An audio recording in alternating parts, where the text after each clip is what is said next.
नमस्कार दोस्तों, स्वागत है आपका हमारे YouTube चैनल जीके ट्रैकर पे। देखिए फ्रेंड्स, आज की वीडियो में भी हम जीके के उन इंपॉर्टेंट क्वेश्चंस के बारे में बात करेंगे जो आपसे यूके पीसीएस में पूछे जा चुके हैं। ये सभी क्वेश्चन आपसे प्रीवियस ईयर में पूछे गए हैं उत्तराखंड लोक सेवा आयोग के द्वारा, और इन क्वेश्चन को हम यहाँ पे ना सिर्फ क्वेश्चन आंसर के रूप में कवर करेंगे बल्कि इनसे रिलेटेड जितने भी आपके एक्स्ट्रा फैक्ट होते हैं उनको भी यहीं पे कवर करते हुए चलेंगे, जिससे क्वेश्चन के साथ साथ आपका कॉन्सेप्ट भी क्लियर होता रहे और प्रीवियस ईयर के क्वेश्चन के साथ आपका रिवीजन भी चलता रहे। यह हमारा इस सीरीज का चौथी क्लास है। अगर आपने इससे पहले की क्लासेस नहीं देखी हैं, उनमें भी हमने प्रीवियस ईयर के क्वेश्चंस को एक्सप्लेनेशन के साथ कवर किया है, तो आप उनको प्लेलिस्ट में जाके देख सकते हैं। तो चलिए दोस्तों, आज की क्लास को शुरू करते हैं। पहला क्वेश्चन है हमारा, निम्न राज्यों को उनके क्षेत्रफल के अनुसार आरोही क्रम में व्यवस्थित कीजिए। इसे अवरोही कर दे देना, घटते हुए क्रम में उसी के आधार पर यहां पर ऑप्शन है। तो आपने बताना है भारत के टॉप 4 बड़े राज्यों के बारे में, ठीक है। तो उसी के आधार पर हम इसका आंसर देते हैं। बात करते हैं भारत का सबसे बड़ा राज्य कौन सा है। तो भारत का सबसे बड़ा राज्य है आपका राजस्थान, यह पहले नंबर पे आता है। भारत का दूसरा सबसे बड़ा राज्य कौन है? तो दूसरे नंबर पे आता है मध्य प्रदेश, ठीक है। तीसरा सबसे बड़ा राज्य भारत का कौन सा है? तो भारत का तीसरा सबसे बड़ा राज्य जो आपका आता है वो महाराष्ट्र आता है, ठीक है। और चौथा सबसे बड़ा राज्य उत्तर प्रदेश आता है। 5वें नंबर पे आपका गुजरात आता है। अब अगर हम यहां पर ऑप्शन के आधार पे देखें तो हमने इन राज्यों को घटते हुए क्रम पर लगाना है।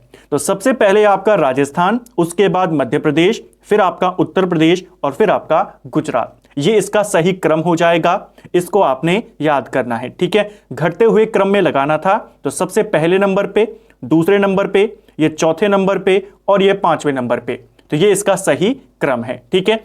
तीसरे पे कौन आता है? महाराष्ट्र आता है, ठीक है। चलिए, एक और चीज आपको यहां पर याद करनी है जो आपसे पूछी जा सकती है। ये तो सबसे बड़े राज्य थे। अगर आपसे पूछा जाए केंद्र शासित प्रदेशों में सबसे बड़े राज्य कौन कौन हैं, तो यूनियन टेरिटरी में सबसे बड़ी है आपकी लद्दाख, ठीक है। फिर आता है आपका जम्मू कश्मीर और फिर आता है अंडमान निकोबार, ठीक है। अगर हम सबसे छोटे राज्यों की बात करें, ये तो सबसे बड़े राज्य थे। आप सभी जानते हैं भारत का सबसे छोटा राज्य है गोवा।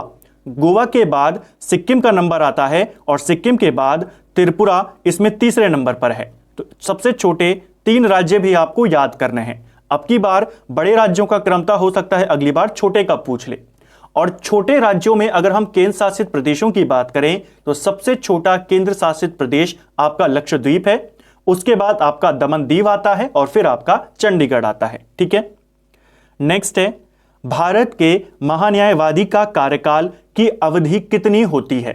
महान्यायवादी, बहुत बार इसको लेकर क्वेश्चन बनता है, यानी कि अटॉर्नी जनरल। भारत सरकार का सर्वोच्च विधि अधिकारी होता है अटॉर्नी जनरल, और इनका कार्यकाल राष्ट्रपति के प्रसाद पर्यंत पर निर्भर होता है। संविधान के अंदर आर्टिकल 76 जो है महान्यायवादी से संबंधित है, ठीक है। लेकिन संविधान में जो अटॉर्नी जनरल होते हैं, महान्यायवादी होते हैं, इनके कार्यकाल के बारे में उल्लेख नहीं किया गया है। इनकी नियुक्ति राष्ट्रपति करते हैं और ये अपने पद पे तब तक बने रहते हैं जब तक राष्ट्रपति की इच्छा होती है। तो ना इनके कार्यकाल का उल्लेख है और ना इनको पद से हटाने की प्रक्रिया का उल्लेख है संविधान में। तो इनको राष्ट्रपति कभी भी पद से हटा सकते हैं। तो ये कब तक अपने पद पर रहते हैं? राष्ट्रपति की इच्छा पर। और यही पैटर्न जो राज्यों के महाधिवक्ता होते हैं उन पर भी लागू होता है। उत्तराखंड में किसी पेपर में पूछा गया था, राज्यों के जो महाधिवक्ता होते हैं इनका कार्यकाल कितना होता है? तो इनका कार्यकाल भी निश्चित नहीं है, ये राज्यपाल की इच्छा पर होते हैं। जैसे महान्यायवादी राष्ट्रपति की इच्छा पर, महाधिवक्ता राज्यपालों की इच्छा पर होते हैं, ठीक है। चलिए, अंतर्राष्ट्रीय श्रम संगठन का मुख्यालय कहां स्थित है? जो आपका अंतर्राष्ट्रीय श्रम संगठन है, इसका हेडक्वार्टर आपके जिनेवा में है। ऑप्शन ए हमारा सही आंसर हो जाएगा। जो अंतर्राष्ट्रीय श्रम संगठन है, इसकी स्थापना 1919 में होती है और इस संगठन को इसने जब अपने 50 साल पूरे किए 1969 में, तो इसे शांति का नोबेल पुरस्कार भी दिया गया। तो ये भी क्वेश्चन बन सकता है, इसको आपने याद करना है। पिछले साल दो मेन संगठन जो थे काफी ज्यादा चर्चा में रहे, एक आपका अंतर्राष्ट्रीय परमाणु ऊर्जा अभिकरण और एक आपका विश्व स्वास्थ्य संगठन। तो इन दोनों के बारे में भी यहीं पर देख लेते हैं श्रम संगठन के साथ। जो आपका WHO है, WHO आपके 7 अप्रैल 1948 में बना और ये आपके जिनेवा में स्थित है, इसका हेडक्वार्टर, ठीक है। और जो आपका IAEA है, ठीक है, अंतर्राष्ट्रीय परमाणु ऊर्जा अभिकरण, ये आपके 29 जुलाई 1957 में बना और ये आपकी ऑस्ट्रिया की राजधानी वियना में स्थित है। तो इसे भी आपने याद करना, इन दोनों को भी इसी के साथ याद कर लीजिए, ठीक है। नेक्स्ट है, पृथ्वी पर उपलब्ध पानी का कितना प्रतिशत भूमिगत पानी के रूप में मौजूद है। देखिए काफी अच्छा क्वेश्चन ये ज्योग्राफी से बना था, 2019 में ही यूकेपीएससी ने इस क्वेश्चन को पूछा था आपसे। देखिए पृथ्वी पर आप जानते हैं 29.2% पर क्या है, लैंड है, ठीक है, और 70.8% पर क्या है, वाटर है। क्वेश्चन यहां पर बना है कि ये जो 70% पानी है इसमें कितना परसेंट पानी भूमिगत है। तो काफी अच्छा क्वेश्चन था। परसेंटेज को देखते हुए चलते हैं, कई बार पूछ लेता है समुद्र में कितना है, ग्लेशियरों में कितना पानी है, भूमिगत कितना है, उसके परसेंटेज को देख लेते हैं, उसके बाद आप आंसर क्लियरली यहां पर टिक कर पाएंगे।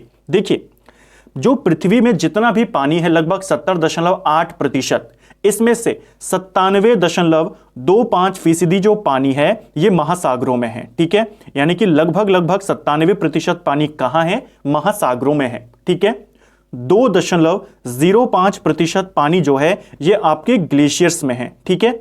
जो आपके भूमिगत पानी की बात है जो यहां पर पूछी गई है, इसका प्रतिशत है 0.068%, 1% भी नहीं है। तो 0.68% जो है वो भूमिगत पानी है पृथ्वी पर। सबसे नजदीक कौन है 0.68% के, आप देखेंगे 0.7%। तो ये इसका सही उत्तर हो जाएगा, ठीक है। और लगभग 0.01% जो पानी है वो झीलों में मौजूद है। तो इस परसेंटेज को, इसको आपको याद करना है, क्वेश्चन बनता है। ग्लेशियरों में कितना है, 2.05, महासागर में कितना है, 97.25%, ठीक है। चलिए नेक्स्ट है हमारा, चचनामा पुस्तक किस भाषा में लिखा गया है। देखिए चचनामा की बात करते हैं, मध्यकालीन इतिहास की सबसे महत्वपूर्ण किताब इस किताब को माना जाता है, ठीक है। जो मध्यकालीन इतिहास है उसकी सर्वमान्य किताब इसी किताब को माना जाता है, ठीक है। इस किताब में अरबों के द्वारा सिंध विजय की जानकारी हमें मिलती है, ठीक है। क्वेश्चन बनता है अरबों की सिंध विजय की जानकारी हमें किस किताब में मिलती है, चचनामा या चाचनामा जिसको बोला जाता है, इस किताब में मिलती है। इसी चचनामा को फतहनामा सिंध के नाम से भी जाना जाता है और यह किताब अरबी में लिखी गई थी। तो ऑप्शन ए हमारा सही आंसर हो जाएगा। चचनामा का लेखक अली अहमद को माना जाता है, ठीक है। इसी ने इसे अरबी भाषा में लिखा। बाद में जब यह फेमस हुई, फेमस कब हुई, जब इसका फारसी में अनुवाद किया गया। इस किताब का फारसी में अनुवाद मोहम्मद अली बिन अबू बकर कूफी के नाम से जिसे जाना जाता है, ठीक है। पूरा नाम आपको याद करना है, कूफी लास्ट में इसके आता है, ठीक है। मोहम्मद अली बिन अबू बकर कूफी ने इसका फारसी में अनुवाद किया और उसके बाद ये ज्यादा प्रचलित में आई। तो इसको आपने दोनों को याद करना है, लेखक कौन है, अली अहमद, फारसी अनुवाद कौन करता है, कूफी करता है। मध्यकालीन इतिहास की सबसे महत्वपूर्ण पुस्तक इसे माना जाता है, ठीक है। निम्न युग्मों में कौन सुमेलित नहीं है। एक तरफ आपको यहां पर जो जनजातियां हैं वो दी गई हैं और दूसरी तरफ उनके राज्य दिए गए हैं। तो कौन सी जनजाति किस राज्य में निवास करती है आपने बताना है। जुआंग जनजाति की बात करें तो ये उड़ीसा में होती है। राजी जनजाति क्या गुजरात में है, तो ये गलत हो जाएगा। जितने भी उत्तराखंड के होंगे वो इस क्वेश्चन को देखते ही कर देंगे। राजी जनजाति आप जानते हैं उत्तराखंड की एक प्रमुख जनजाति है, ठीक है, गुजरात की नहीं है। तो यही इसका सही आंसर है, ये सही सुमेलित नहीं है, ठीक है। कुकी जनजाति बंगाल की है, गरसिया जनजाति आपके राजस्थान में निवास करती है। तो ये जनजातियां भी आपको याद करनी है, कौन कौन सी कहां की है। जुआंग उड़ीसा, कुकी बंगाल, गारसिया राजस्थान। जनजातियों को लेकर के आपसे 2-3 बातें पूछी जाती हैं, उनको याद कर लीजिए। पूरी भारत की जनसंख्या में जनजातियों का प्रतिशत कितना है? तो जनजातियां लगभग 8.6% जनजाति हैं अगर भारत की जनसंख्या की अगर हम बात करते हैं। सबसे ज्यादा जनसंख्या जो जनजातियों की है कौन से राज्य में पाई जाती है? क्वेश्चन बनता है। तो अगर आपसे जनसंख्या पूछी जाएगी एसटी की, जो जनजाति हैं इनकी सबसे ज्यादा जनसंख्या मध्य प्रदेश में है, और परसेंटेज वाइज पूछेगा तो सबसे ज्यादा ये मिजोरम में निवास करते हैं। ठीक है। सबसे कम की बात करें तो कुछ ऐसे राज्य जहां पर जनजातियां नहीं पाई जाती, 0 जनजाति पाई जाती है, जिसमें आपका पंजाब, हरियाणा, दिल्ली, चंडीगढ़, पौंडुचेरी शामिल है। यहां पर जनजाति कितनी है? 0 जनजाति हैं। जनजातियों को लेकर के 2-3 बातें और पूछी जाती हैं। 2011 की जनगणना के अनुसार भारत का सबसे बड़ा जनजातीय समुदाय कौन सा है? तो 2011 के अनुसार भारत का सबसे बड़ा जनजातीय समुदाय है भील जनजाति। इसे भी आपने याद करना है। एक और क्वेश्चन बनता है जनजाति शब्द का इस्तेमाल। ठीक है, इस जनजाति शब्द का इस्तेमाल सबसे पहले किसने किया था? तो जिन्हें आदिवासियों का मसीहा बोला जाता है, ठक्कर बापा, उन्हीं ने सबसे पहले जनजाति शब्द का इस्तेमाल किया था। तो इसे भी आपने याद करना है। एक और क्वेश्चन बनता है जनजातीय महाद्वीप किसको कहते हैं? तो जनजातीय महाद्वीप ये अफ्रीका को कहते हैं। ठीक है, तो इसे भी आप याद रखेंगे। नेक्स्ट है निम्नलिखित देशों में से किस एक में कपास पेटी अवस्थित है? कपास पेटी यानी कॉटन बेल्ट। तो कॉटन बेल्ट जो है ये आपके संयुक्त राज्य अमेरिका में स्थित है। ठीक है, ऑप्शन बी सही आंसर हो जाएगा। देखिए, पूरी दुनिया में अगर हम कपास की बात करते हैं, कपास का सबसे बड़ा उत्पादक और उपभोक्ता ये भारत है। ठीक है, लेकिन अगर हम बात करें दुनिया में कपास का सबसे बड़ा निर्यातक कौन है जो एक्सपोर्ट करता है? भारत उतना एक्सपोर्ट नहीं करता है क्योंकि भारत सबसे बड़ा उपभोक्ता भी है। सबसे बड़ा निर्यातक जो है कपास का वो अमेरिका है, और अमेरिका के अंदर जो टेक्सास वाला क्षेत्र है, जो उसका टेक्सास राज्य है, उसी में आपकी स्थित है कॉटन बेल्ट कपास पेटी। तो क्वेश्चन बनता है, ये पूछा जा चुका है, कपास पेटी कहां है? ये आपके अमेरिका में स्थित है, टेक्सास में पड़ता है। ठीक है, चलिए, निम्नलिखित ग्रहों में से कौन सा सूर्य के सबसे समीप है? काफी सिंपल सा क्वेश्चन है। सूर्य के सबसे नजदीकी ग्रह का नाम आपने बताना है। तो सबसे नजदीक कौन है सूर्य के? बुध ग्रह सबसे नजदीक है। इंग्लिश में इसे मर्क्यूरी के नाम से जाना जाता है। तो इसे भी आपने याद करना है। ठीक है, लेकिन एक क्वेश्चन को और याद करना, सूर्य के सबसे नजदीक बुध है। अगर आपसे पूछेगा सबसे गर्म ग्रह कौन सा है, तो सबसे गर्म ग्रह बुध को नहीं करना है, सबसे गर्म ग्रह है शुक्र ग्रह, जो दूसरे नंबर पे आता है। ठीक है, सूर्य से दूरी के मामले में सबसे नजदीक बुध है, लेकिन ये सबसे गर्म नहीं है। सबसे गर्म ग्रह पूछेगा तो वो शुक्र होगा। एक तो आपको इसे याद करते हुए चलना है। बुध ग्रह को लेकर के आपसे 2-3 बातें और पूछी जाती हैं। बुध ग्रह को लेकर के काफी सारे क्वेश्चन हैं, उनको भी जल्दी से यहीं पर हम रिवाइज कर जाते हैं। देखिए, बुध ग्रह सूर्य के सबसे नजदीक है, पहला पॉइंट। दूसरा पॉइंट, बुध ग्रह सौर मंडल का सबसे छोटा ग्रह है। ठीक है, पहला पॉइंट क्या है? सबसे नजदीक है। दूसरा, ये सबसे छोटा ग्रह है। तीसरे की अगर हम बात करते हैं तो सौर मंडल में सबसे ज्यादा जो कक्षीय गति है वो किसकी है? वो बुध ग्रह की है। कक्षीय गति यानी कि सूर्य का एक चक्कर सबसे तेज लगाने वाला ग्रह कौन सा है? तो सूर्य का एक चक्कर बुध 88 दिन में लगा लेता है, जबकि पृथ्वी को सूर्य का एक चक्कर लगाने में 365 दिन का समय लगता है। तो इसे भी आपने याद करना है, क्वेश्चन यहां से बन जाता है। इसे कितने दिन का समय लगता है? 58 दिन का। और अपनी धुरी में ये कितने समय में घूमता है? जैसे पृथ्वी अपनी धुरी में 24 घंटे में घूम जाती है, ये 58 दिन में घूमता है। ठीक है, सूर्य का चक्कर 88 दिन में लगाता है और अपनी एक्सिस पर ये 58 दिन में घूम जाता है। ठीक है, इसको लेकर के 2 बातें और पूछी जाती हैं। बुध ग्रह का सबसे विशिष्ट गुण क्या है? पूछा जाता है किस ग्रह का सबसे विशिष्ट गुण है उसका चुंबकीय क्षेत्र होना, तो वो है बुध ग्रह। और दूसरा क्वेश्चन, कौन सा ऐसा ग्रह है जो सूर्य उदय से 2 घंटा पहले ही दिखाई देता है और सूर्य अस्त से पहले ही छुप जाता है? तो वो है आपका बुध ग्रह। ठीक है, दोनों याद करेंगे। नेक्स्ट है, भारत में योजना आयोग की स्थापना कब होती है? तो भारत में योजना आयोग ये बना था आपके 1950 में। ठीक है, 15 मार्च 1950 को योजना आयोग की स्थापना की जाती है, योजना आयोग का गठन किया जाता है। योजना आयोग का जो पदेन अध्यक्ष होता था वो प्रधानमंत्री होता था। क्वेश्चन बनेगा योजना आयोग के पहले अध्यक्ष कौन थे? तो जो भारत के पहले प्रधानमंत्री थे जवाहरलाल नेहरू। ठीक है, इंपॉर्टेंट क्वेश्चन ये बनता है योजना आयोग के पहले उपाध्यक्ष कौन थे? तो पहले उपाध्यक्ष का नाम था गुलजारी लाल नंदा। ये योजना आयोग के पहले उपाध्यक्ष थे। योजना आयोग के अंतिम उपाध्यक्ष की बात करें तो मोंटेक सिंह अहलूवालिया ये योजना आयोग के अंतिम उपाध्यक्ष थे। ठीक है, योजना आयोग को अब हटा दिया गया है, इसकी जगह पर नई संस्था को लाया गया है जिसका नाम है नीति आयोग। नीति आयोग का भी पदेन अध्यक्ष कौन होता है? प्रधानमंत्री होता है। ठीक है, तो वर्तमान में कौन है नीति आयोग के अध्यक्ष? अगर ये पूछा जाएगा तो प्रधानमंत्री नरेंद्र मोदी इसके अध्यक्ष हैं। नीति आयोग में आपसे इसकी फुल फॉर्म बहुत बार पेपरों में आती है, तो national institute of transforming India ये इसका पूरा नाम है। 15 अगस्त 2014 को नीति आयोग की घोषणा की जाती है और 1 जनवरी 2015 को नीति आयोग गठित हो जाता है। ठीक है, नेक्स्ट है यूएन की स्थापना कब हुई थी? यूएन यानी संयुक्त राष्ट्र। ठीक है, संयुक्त राष्ट्र की स्थापना होती है 24 अक्टूबर 1945 को इसकी स्थापना होती है। यूएन का हेडक्वार्टर आपके न्यूयॉर्क में है, इसे भी आपने याद करना है।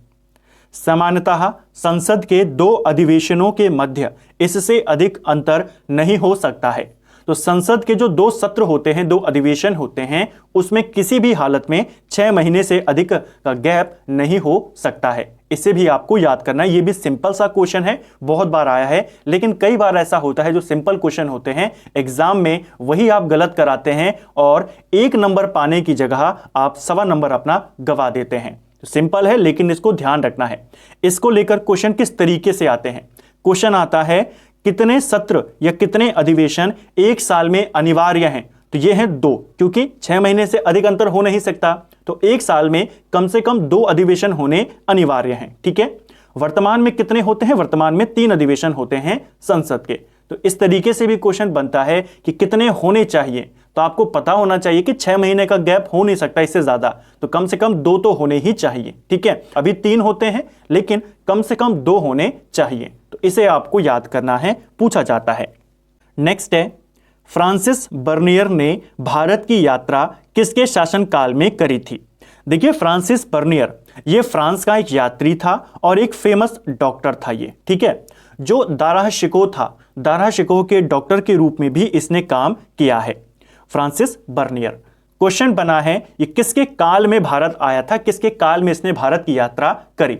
फ्रांसिस बर्नियर भारत आया था 1658 में, कहीं कहीं पर इसे 1656 भी बताया गया है। ठीक है, आप 1658 को मानकर चले।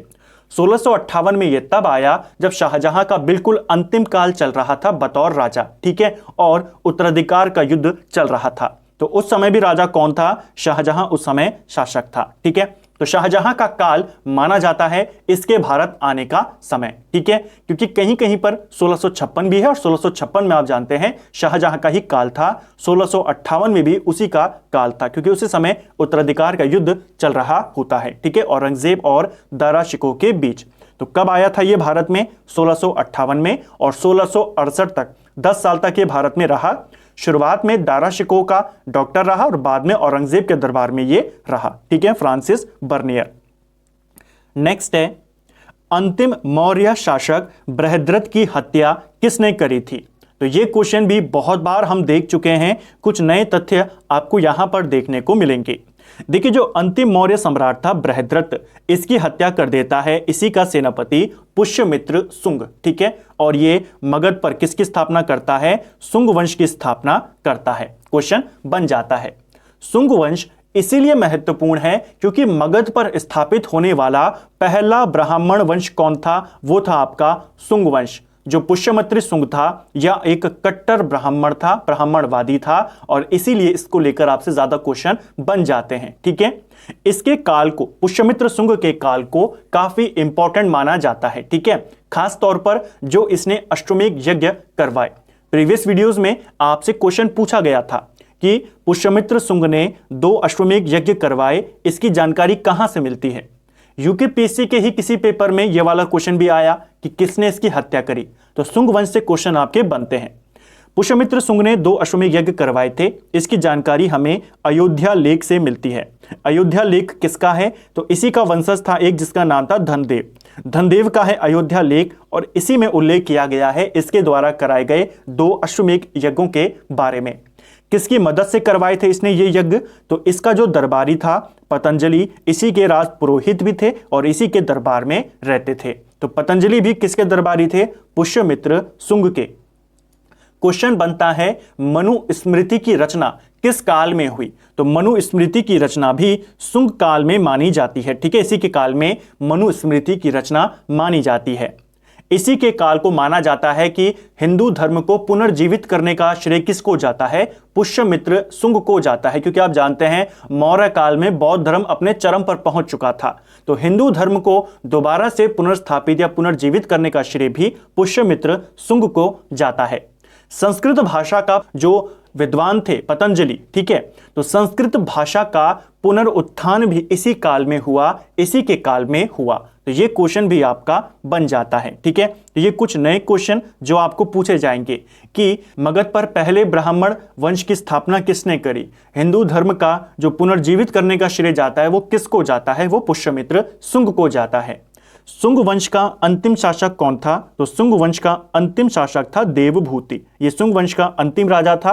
देवभूति की हत्या वासुदेव कर देता है और वासुदेव मगध पर एक नए वंश की स्थापना करता है, कर्ण वंश की स्थापना कर देता है। क्योंकि हमने इसके शुरुआत की बात करी तो अंतिम राजा भी आपको पता होना चाहिए। ठीक है, नेक्स्ट है फाहियान किसके शासन काल में भारत आया था? फाहियान की बात करते हैं तो फाहियान जो था ये चाइनीज था और ये चंद्रगुप्त द्वितीय के काल में भारत आया था।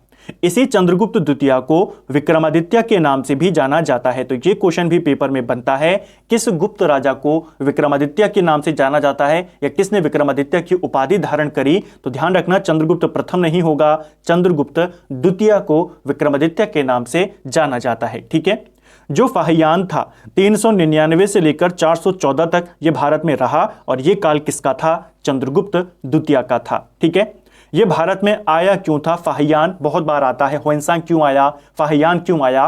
तो बौद्ध धर्म से रिलेटेड जो ग्रंथ थे उनको संकलित करने, उनको ग्रहण करने के लिए ये भारत आया था। ठीक है, फाहियान को लेकर के 2-3 बातें आपसे पूछी जाती हैं।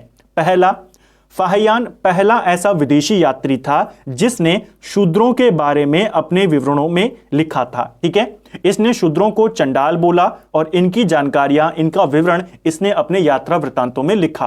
तो शूद्रों की जानकारी देने वाला, इनका उल्लेख करने वाला पहला विदेशी यात्री भी कौन माना जाता है? फाहियान माना जाता है। ठीक है, दूसरा क्वेश्चन जो यहां से बनता है, फाहियान पाटलिपुत्र में गया था। तो ये पाटलिपुत्र में गया, पाटलिपुत्र में इसने एक अस्पताल होने का उल्लेख किया है। क्वेश्चन बनता है कि पाटलिपुत्र में अस्पताल होने का उल्लेख किसने किया है या फिर फाहियान ने किस स्थान पर अस्पताल होने का उल्लेख किया है? वो है पाटलिपुत्र। इसके अलावा जब ये चंद्रगुप्त द्वितीय के काल में आया, पाटलिपुत्र में गया, तो अशोक का महल भी इसने वहां पर देखा और अशोक के महल के बारे में इसने एक स्टेटमेंट दिया कि यह महल देवताओं के द्वारा निर्मित किया गया है। तो ये क्वेश्चन भी बन सकता है, इसको याद करेंगे। फाहियान का अगर हम बात करते हैं अन्य नाम की या बचपन के नाम की, कुड इसका नाम था। ठीक है, किस राष्ट्रीय नेता ने केसरी और मराठा नामक समाचार पत्र प्रकाशित किए थे? तो देखिए 2 समाचार पत्र हैं, केसरी और मराठी।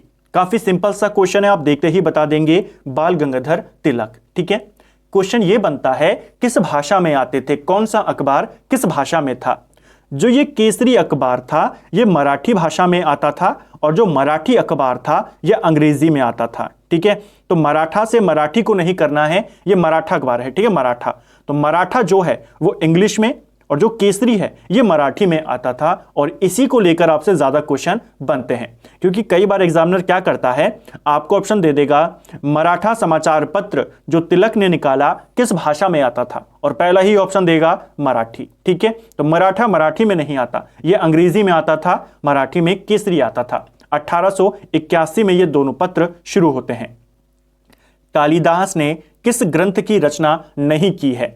तो यहां पर देखिए मेघदूतम कालिदास की रचना है, मालविका अग्निमित्र कालिदास की रचना है, मृच्छकटिकम ये शूद्रक की रचना है। ठीक है, और रघुवंशम ये भी कालिदास की रचना है। तो सही आंसर क्या हो जाएगा? ऑप्शन सी यहां पे सही उत्तर होगा। नेक्स्ट है 1940 में सत्याग्रह, व्यक्तिगत सत्याग्रह को शुरू करने के लिए गांधी जी द्वारा प्रथम सत्याग्रही किसे चुना गया था? तो इस क्वेश्चन को भी हम बहुत बार देखते हैं। गांधी जी ने व्यक्तिगत सत्याग्रह कब शुरू किया? डेट सहित आपको पता होना चाहिए। 17 अक्टूबर 1940 को व्यक्तिगत सत्याग्रह शुरू हुआ। महात्मा गांधी ने पहला सत्याग्रही विनोबा भावे को चुना, दूसरा सत्याग्रही इन्होंने जवाहरलाल नेहरू को चुना और तीसरा सत्याग्रही इन्होंने ब्रह्मदत्त को चुना। इन तीनों के नाम आपको याद करने हैं। पहले विनोबा भावे, दूसरे नेहरू और तीसरे ब्रह्मदत्त। शुरू कब हुआ? 17 अक्टूबर 1940। ठीक है। सिस्मोग्राफ किसे मापने के काम आता है? सिस्मोग्राफ जो होता है यह भूकंप मापन में इस्तेमाल होता है। ऑप्शन सी सही आंसर होगा। हड़प्पा सभ्यता के अंतर्गत किस उत्पाद की खेती नहीं होती थी? तो इनमें से किस फसल की उत्पत्ति या इनका वो खेती नहीं करते थे हड़प्पा के निवासी? तो हड़प्पा काल में जौ का भी उत्पादन होता था, धान भी होता था, गेहूं भी होता था। गन्ने का उत्पादन हड़प्पा काल में नहीं होता था। इसे आपने याद करना है। ठीक है। नेक्स्ट है इंटरनेट का जनक किसे कहा जाता है? तो ये क्वेश्चन यूके एसएससी भी कई बार पूछ चुका है और यूके पीएससी के पेपर में भी ये आपसे पूछा गया था। इंटरनेट का जनक विंड सर्फ को माना जाता है। ठीक है। इंग्लिश में इसे इस तरीके से लिखा जाता है तो कंफ्यूज आपने नहीं होना है। विंड सर्फ को इंटरनेट का जनक माना जाता है। ठीक है। इसको भी आपने याद करना है। तो फ्रेंड्स ये था हमारी सीरीज है जिसमें हम उन जीके के क्वेश्चंस को देखते हैं जो आपसे उत्तराखंड लोक सेवा आयोग पहले परीक्षाओं में पूछ चुका है। इनको हम अतिरिक्त तथ्यों के साथ देखते हैं। आज हमने चौथा पार्ट यहां पे कवर किया। उम्मीद करता हूं आपको वीडियो पसंद आया होगा। अगर आपको ये वीडियो पसंद आया है तो वीडियो को लाइक करें। अगर आप चैनल पर पहली बार आए हैं तो चैनल को सब्सक्राइब करें, अपने दोस्तों के साथ शेयर करें। वीडियो आपको कैसा लगा कमेंट बॉक्स में हमें जरूर बताएं और कितना आपका स्कोर रहा, 20 में से कितने मार्क्स आपके बने वो भी हमें कमेंट में जरूर बताएं। Thank you friends.